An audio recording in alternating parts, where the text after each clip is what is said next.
Bueno, escuchábamos el anuncio de la Presidenta justamente autorizando la liberación de 15 millones de toneladas de maíz de la presente cosecha. Hay que recordar que hace poco autorizó 6 millones de toneladas de exportación de trigo también de la presente cosecha.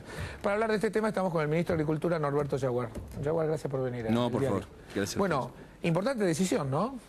Una decisión importante en función de los compromisos que se venían asumiendo por parte del Ministerio y de la propia política del Gobierno. Veníamos de anuncios sectoriales cautivos en cuanto a cupos que se venían otorgando.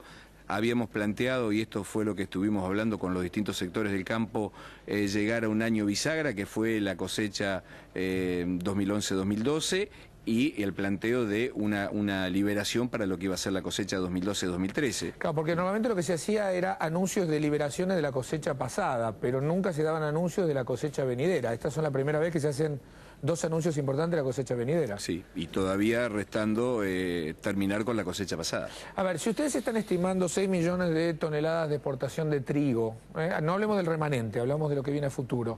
¿Qué están estimando de producción entonces para este año más o menos? Con el número pesimista, 12 millones y medio de toneladas de producción sobre un total de 3.900.000 hectáreas sembradas aproximadamente, con un rinde promedio. Pero siempre es pesimista, siempre hay un número más y hay un excedente más. Y estos números están hechos antes del anuncio. Claro. Esta liberación también provoca que mucha gente salga a hacer una siembra de trigo corto. Por lo tanto, seguramente vamos a tener un número mayor. Le hago una pregunta con esto, porque muchas de las quejas de los productores son la diferencia entre lo que era el precio de venta en el mercado interno y el FAS teórico.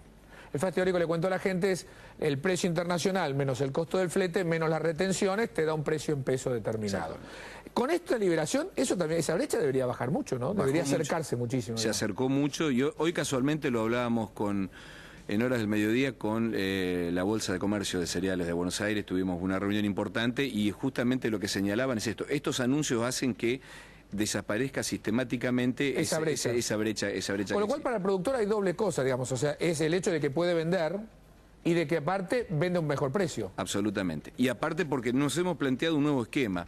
Hay un esquema de cupos de adjudicación que todavía lo hemos mantenido justamente para mantener un reaseguro de todo el proceso de comercialización. Sí. Pero en el caso del trigo, que fue el primero que liberamos, dejamos 1 millón de toneladas para aquellos que no están inscriptos dentro de las grandes, o que no operan con las multinacionales o con ACA y AFA, que son las grandes cooperativas, que inclusive una de ellas... muy por lo contrario de lo que se dice, fue la principal exportadora de trigo el año pasado. Exportó, Faca, ¿no? Faca, ¿no? Sí, Faca. AFA y ACA son las exportadoras. Fue AFA la exportadora la más exportadora. Son las exportadoras más grandes que inclusive por encima de las multinacionales. O sea, las propias estructuras que nuclean a las organizaciones, o sea, que nuclean a AFA, a Federación Agraria, que nuclean a Coninagro, que nuclean a Sociedad Rural, que nuclean a CRA, son las que hoy están teniendo la posibilidad de hacer punta, y esto es un poco la contradicción que hay con el discurso que permanentemente estamos teniendo con estas organizaciones. Ahora, vamos a una cuestión. Supongamos que entonces no se dé el pesimista de los 12 millones y medio de toneladas, sino que haya mejor, y por ejemplo sea 15. Como el mercado interno es más o menos 6,5, ¿eso puede ser que quizás se libere un poquito más también? Se va a liberar más. Todo el excedente se va a liberar. Lo que nosotros garantizamos con esto es pretendemos justamente... Lo que nosotros pretendemos es garantizar, y de hecho lo estamos haciendo. Sí, a medida que han venido apareciendo nuevos cupos de maíz o de trigo, se han venido liberando. Inclusive han aparecido residuales, aquellos que por X motivo han guardado en silo bolsa determinada cantidad de granos. Nosotros, por ejemplo, tuvimos al 29 de junio un cierre de las declaraciones juradas ante UCESI de lo que era maíz. Entre el paquete del carrier que teníamos y lo que venía en cosecha, llegábamos a 21.700.000 toneladas, una muy buena cosecha en función de lo que había. Y se nos pidió ahora que viésemos hasta el 15 de agosto en función de que todavía tenemos como mínimo más de 3 millones de toneladas de maíz que se ha cosechado entre esa fecha y lo que queda por cosechar todavía. O sea que posiblemente dentro de poco, si esto se confirma, se podría llegar a anunciar una liberación también de más maíz para exportación. El 4 de septiembre hemos fijado una nueva fecha de reunión para ver cuál es el monto que se puede todavía de la vieja campaña, de esta que está terminando. Ahora, ministro, esto, bueno, usted está viendo las noticias, ¿no? El precio de la soja, bueno, es hoy, no es en el futuro, pero digo, es muy bueno, el precio del trigo es muy bueno, el precio del maíz. ¿Cómo impacta esto a la Argentina? En el sector productivo realmente creo que el impacto es muy bueno, porque las perspectivas de Argentina país en función de los nuevos mercados que se están abriendo, no nos olvidemos que hemos abierto China, que para nosotros fue una lucha de varios años llegar a tener la apertura del maíz, por ejemplo, a China, donde tenía compradores exclusivos. Y esto significa hoy una potencialidad enorme para el productor que toma riesgo y que ve una posibilidad de tener una amplitud de mercados que antes no tenía, sobre todo a valores de commodities internacionales. No se olvide que la Argentina no es formadora de precios, es tomadora de precios. Y que indudablemente hoy la tendencia alcista estaba fijada por el mercado de Chicago. Hoy China juega un rol fundamental en todo esto.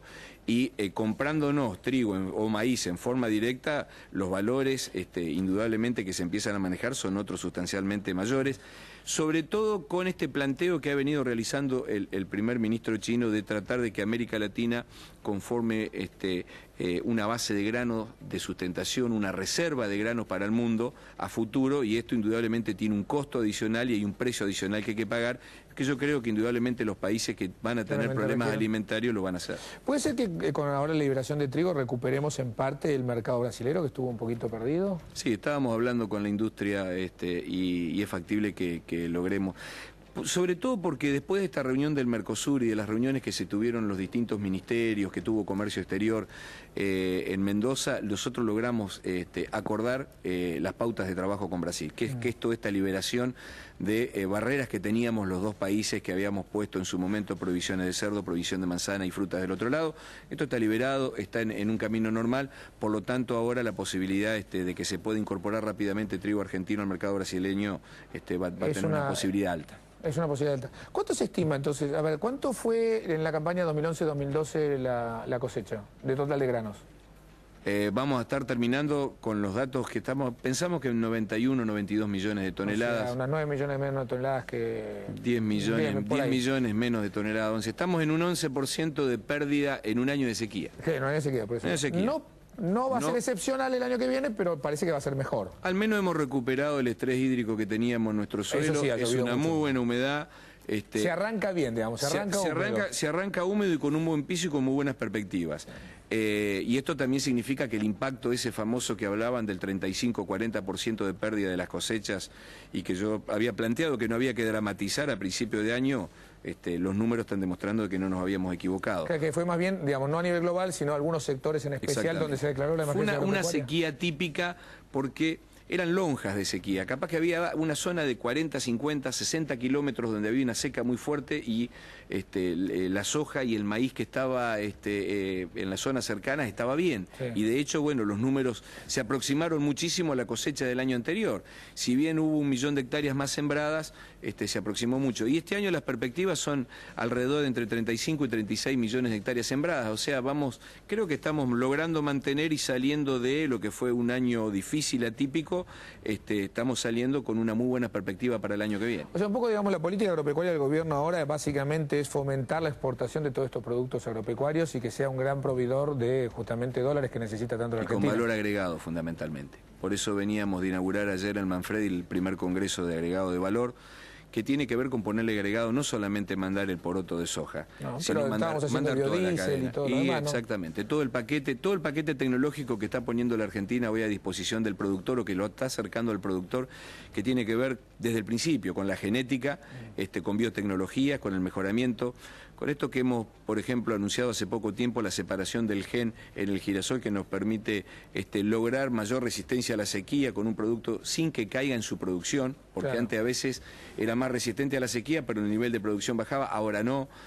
Creo que hay todo un paquete tecnológico importantísimo que ha desarrollado Argentina que nos permite tener unas muy buenas expectativas de cara al futuro. Dice que la soja se va a implementar este año, si no me equivoco, ya el DDR2. ¿Es correcto eso en la Argentina? Estamos trabajando, estamos trabajando con la gente del INTI y del SENASA tratando de aprobar todo lo que son los protocolos para ver en qué condiciones estamos. El maíz híbrido sí, se está trabajando. Se está trabajando también. Se está trabajando y hay otros protocolos que están en vía de aprobación, tanto de empresas multinacionales como también de algunas investigaciones que ha realizado el INTE y que ha realizado el CONICET también, que es un organismo importante en el trabajo tecnológico. ¿Usted diría que la política agropecuaria en términos generales, después de esta bisagra, no va a tener modificaciones? Algunos empiezan a decir que con este precio de la soja se corren rumores de que aumento de retenciones, etcétera. ¿Usted no ve ese escenario para nada? No lo veo. No solamente no lo veo, sino que nosotros lo que estamos tratando justamente es empezar a cumplir con pautas que le den previsibilidad al sector, más allá de alguna discusión que se puedan plantear con algunos sectores, tanto en ganadería como en materia de agricultura y como en materia inclusive pesquera. Estamos tratando de darle el contenido suficiente, o sea, que tenga una política de Estado que sea más permanente, que no sea tan volátil como lo que se han planteado en el pasado. Esto fue muy clara la presidenta en el discurso del 1 de marzo, donde dijo que había que dar vuelta una página y dio por saldada una diferencia que tuvimos allá por el 2008-2009. Creo que todos aprendimos de esa lección. Y nosotros lo que buscamos justamente es trabajar en mesa de debate, en mesa de discusión. Tal vez no tenemos tanta exposición pública porque hay muchísimo trabajo puertas adentro. Con lechería, hemos atendido la problemática de lechería el día viernes con los productores, el lunes recibimos a la industria, reuniones con los filos, donde también tenemos muy buenas noticias, hay una recuperación comparado el primer cuatrimestre y el semestre de este año con el del año pasado, hay una recuperación de prácticamente un 41% de cabezas que van en engorde. Esto significa también buen precio, más allá de que haya una sube y una baja, pero mucha gente apostó al engorde, a ponerle valor agregado al animal, con maíz, con sorgo. Me parece que hay una buena línea de acción. En lechería también va a ser un año de muchísima producción lechera, sí, recordando a algunos que decían que íbamos a estar importando leche de Uruguay. 11.800 millones de litros de producción en el año pasado, vamos a estar superando los 12.000 millones de litros de leche, eso también hace que el precio baje.